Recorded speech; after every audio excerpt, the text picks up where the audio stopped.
In Palestine, Israeli attacks against the Gaza Strip escalate. At least 6 reporters have been murdered by the occupation forces. In Guatemala, peaceful demonstrations in defense of democracy were brutally repressed after President Giammattei criminalized the protest. And in Russia, Iraqi Prime Minister Mohammed al-Sudani arrived in the capital for a meeting with President Vladimir Putin.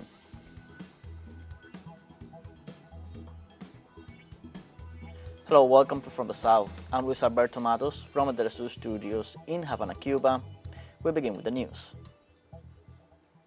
Israel launched an unprecedented attack against the Gaza Strip on Monday evening, and at least 6 reporters have been murdered by the occupation forces. International Federation of Journalists and Palestinian Journalists Union confirmed death and reported several injured and missing. Israel has bombed hospitals, suburbs, and press offices all Monday night long and on early Tuesday. So far, the deceased reporters and unidentified victims are Said Al-Tawel, director of the Al-Khamisa news agency, photo reporter Mohamed Sobo, and Hisham Nawaha, who was a journalist from a Gaza agency. The Palestinian Union granted to update figures in the upcoming hours.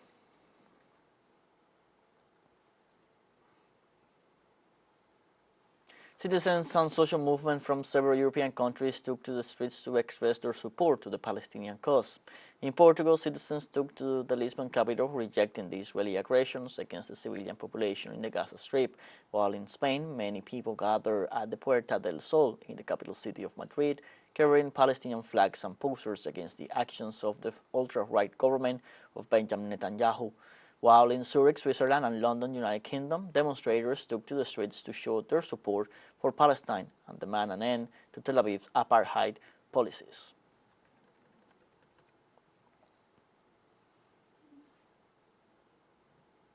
In this context of large support in European countries with the Palestinian people, in Germany, a group of pro-Israelis attacked a demonstration in solidarity with Palestine that was held in Duisburg.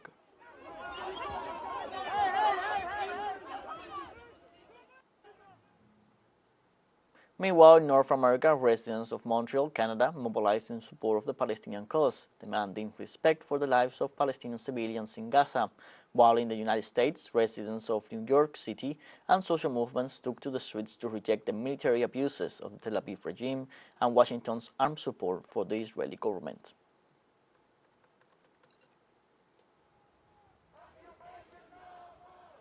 Turkish President Recep Tayyip Erdogan called on both Hamas and Israel to respect the law of war.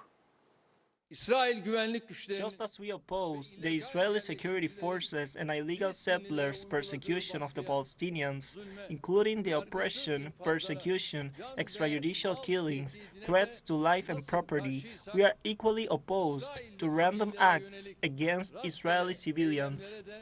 In particular, the destruction of Gaza by disproportionate air and land attacks, the bombing of mosques, the deaths of innocent children, women, the elderly, and civilians are unacceptable. If similar scenes have emerged in actions against Israeli cities, we absolutely do not approve of this either. The European Union announced the immediate suspension of humanitarian aid to Palestine amidst Israel's siege of the Gaza Strip. The European Commission reported on Monday the decision to suspend and review the support sent to Palestine in response to the current situation in the region. According to Brussels, it will also review the development policies of Palestine, which amount to €691 million. Europe also announced that a full audit will be carried out on the use of funds by Palestine. Let's take now a short break, but remember you can join us on TikTok at TeleSUR English, where you will find news in different formats, news updates, and much more. Other stories coming up, stay with us.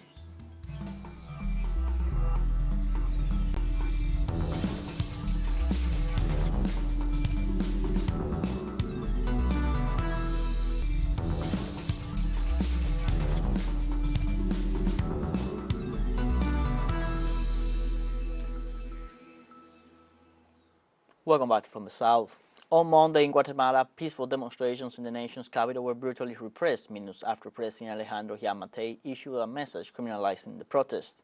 The indigenous and social movements present in the area held a peaceful sit-in demanding the exit of the prosecutor Consuelo Porras and democratic guarantees. Porras is trying to prevent the president-elect Bernardo Arevalo from taking office in January through various legal maneuvers. Minutes after the presidential message criminalizing the protests, a group of hooded men violently assaulted the demonstrators.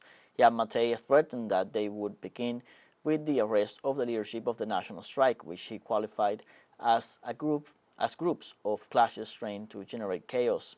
The arrest will also include the participants of the international cooperation, he added.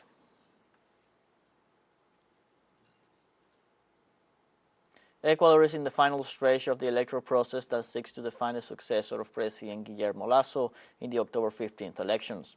Candidates Luisa González and Álvaro Noboa will end their presidential campaign this week. It is expected that both candidates will close their campaign processes in the main cities of Quito and Guayaquil. Noboa emphasized that his priority as president will be to fight crime, while González indicated that she will seek to promote the cooperation and exchange of information on criminal activities between the institutions in charge of security in order to prevent and face transnational and organized crime.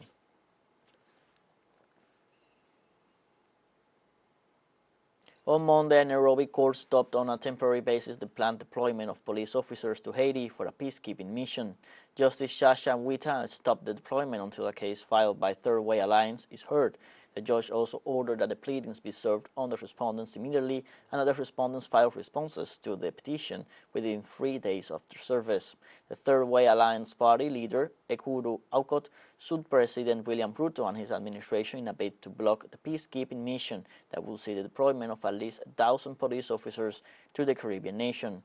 Aukot said that Kenya's bid to lead a UN-approved force in Haiti is in gross violation of the Constitution.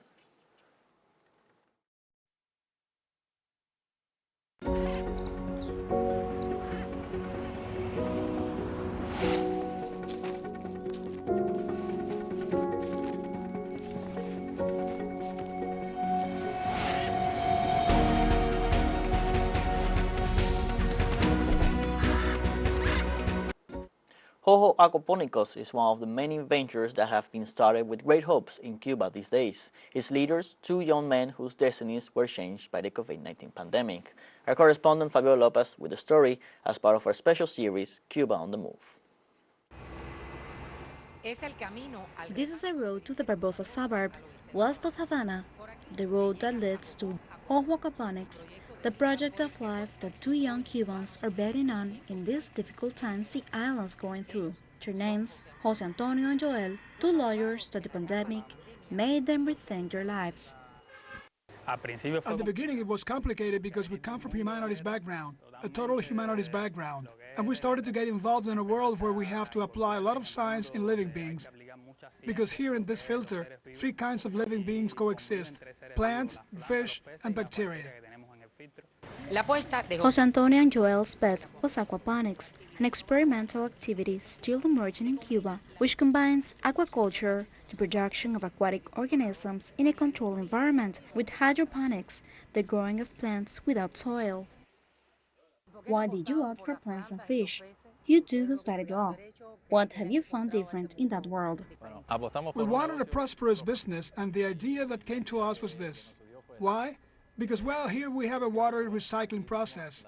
Here the water is poured only once in 6 months and is recirculated through the plants, which in turn take advantage of the metabolic waste of the fish to grow and return the clean water to the fish pond. Jojo Aquaponics is still in its infancy. The fish farming area has already been completed. In the 6,000 square meters, which used to be just weeds, 12 ponds of 20 cubic meters each are being built, several of them with 500 fish. The culture houses are in the process of investment. Zeolite substrate is used here, with metabolic waste produced by the fish, and lettuce and lemon seeds are experimentally growing in the germination area. They say that the future of agriculture could be aquaponics. Why? Because the prices of fertilizers are currently increasing. Prices that Cuba cannot have access to all the fertilizers and pesticides needed in agriculture. In Jojo Aquaponico, everything is recycled. The fish droppings that go from the ponds to the biofertilizer are dried and sold as organic fertilizer, which is also used in the self-consumption area where these kinds of cucumbers in high demand by the community are harvested. Our passion is mainly to produce food. That is the main passion. And as a business, to be a sustainable and prosperous business over time. Our projections and dreams are quite big. This is quite a comprehensive project, and what we have in mind for the next 5 years is to become the leaders in the aquaponics market in Cuba. It is a bit ambitious, but that's how we entrepreneurs are, ambitious. Jojo Aquaponico was one of the more than 6,000 economic companies with a booth at this summer's second local development fair in Havana and one of the 30 that won a gold medal for superior quality for its projection method. Fabiola Lopez, TeleSUR, La Habana. We have a second short break coming up, but before we invite you to visit our YouTube channel at TeleSUR English. There you'll be able to rewatch our interviews, top stories, special broadcastings, and more. Hit the subscribe button and activate the notification bell to stay up to date on the world's most recent events. Final short break, don't go away.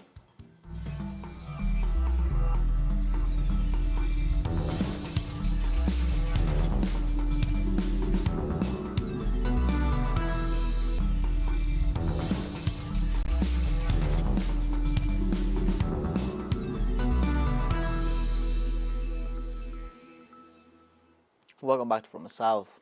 Iraqi Prime Minister Mohammed al-Sultan arrived in Russia on Tuesday for a meeting with President Vladimir Putin. Kremlin spokesman Dmitry Peskov announced that the heads of state's working agenda focuses on regional security issues and the energy agreements between Moscow and Baghdad. The Iraqi premier will also join the Russian president at the Energy Week to be held at the Manev Exhibition Center in Moscow from October 11th to the 13th. The meeting will take place against the backdrop of the war between Israel and Palestinian militants in Gaza that has seen thousands killed.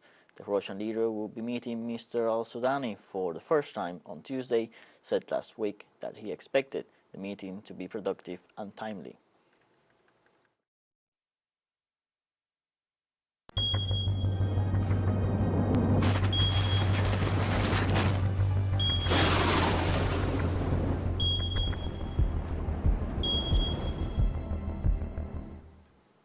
Search and rescue operations continue in Afghanistan after a 6.4 magnitude earthquake hit the province of Herat on Saturday. On Monday at 11 a.m. local time, Afghanistan suffered a new 4.9 magnitude aftershock affecting the province of Herat, about 40 kilometers from the center of Zindajan. The aftershock came amid the progress of search and rescue operations for missing persons following the weekend's quake, which is already one of the worst catastrophes of this nation in the Central Asian country. Residents in several provinces are currently collecting donations for the victims, while countries such as Turkey, Iran, and Pakistan have pledged to deliver humanitarian aid to the affected areas. More than 2,500 people have died in Afghanistan after the 6.4 magnitude earthquake that hit the province of Herat in the northwest of the country.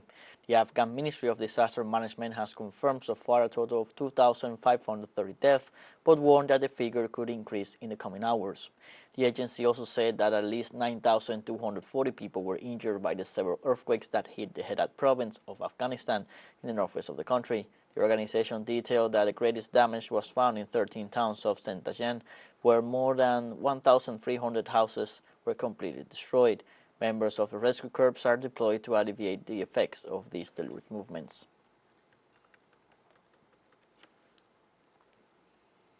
On Monday, floods sparked by record October rainfalls hit regions of southern Myanmar, flooded roads and fields. On Sunday, authorities reported 200 millimeters of rainfalls. On Saturday, in Bago, a record for October. Scientists pledge human beings' actions influence climate change, triggering harsher weather phenomena. The state-backed global new light of Myanmar Daily said the nearby Bago River could exceed its danger level by almost a meter in coming days, so precautionary measures must be taken. Floods started in late July, affecting 9 of Myanmar's states, including Rakhine, Kachin, Karen, Mon, and Shin. In Cameroon, local authorities reported that at least 27 people died after a landslide caused by torrential rains on the outskirts of Yaoundé. The disaster took place on Sunday night in Mkolo, in the northwest outskirts of the capital, and was caused by the rupture of a dam that was holding back the waters of an artificial lake. The second commander of the fire department, David Petatoa, assured that the search and rescue work continues. The authorities also informed that about 30 houses were destroyed.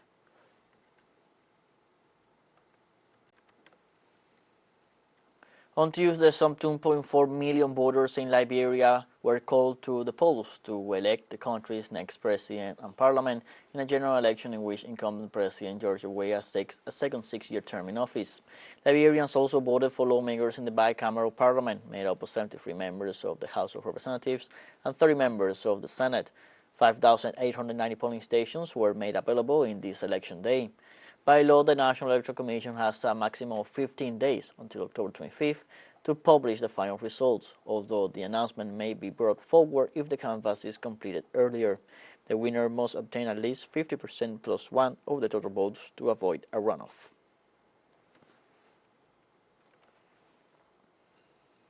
And on Sunday in the United States, they opened the largest Hindu temple outside India, located in Robbinsville Township, New Jersey.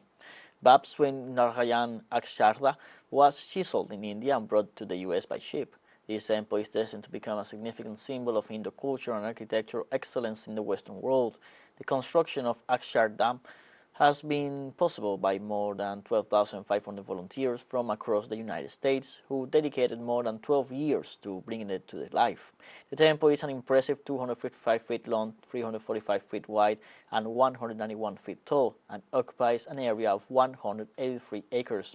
The Akshardham's design is deeply rooted in ancient Hindu scriptures and features elements of India's rich cultural heritage, such as a remarkable collection of more than 10,000 statues, intricate carvings of Indian musical instruments, and diverse dance forms.